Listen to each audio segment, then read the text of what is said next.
जैसे भगवान शिव की काशी है, भगवान विष्णु का गया जी है।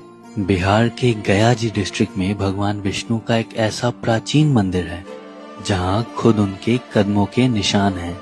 जहां लोग मृत्यु के लिए काशी जाते हैं, मोक्ष के लिए गया जी आते हैं। विष्णुपद मंदिर के पास फल्गु नदी के तट पर लाखों लोग हर साल अपने पूर्वजों का पिंडदान करते हैं।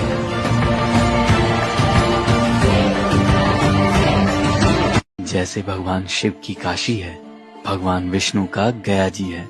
बिहार के गया जी डिस्ट्रिक्ट में भगवान विष्णु का एक ऐसा प्राचीन मंदिर है जहां खुद उनके कदमों के निशान हैं। जहां लोग मृत्यु के लिए काशी जाते हैं, मोक्ष के लिए गया जी आते हैं। विष्णुपद मंदिर के पास फल्गु नदी के तट पर लाखों लोग हर साल अपने पूर्वजों का पिंडदान करते हैं।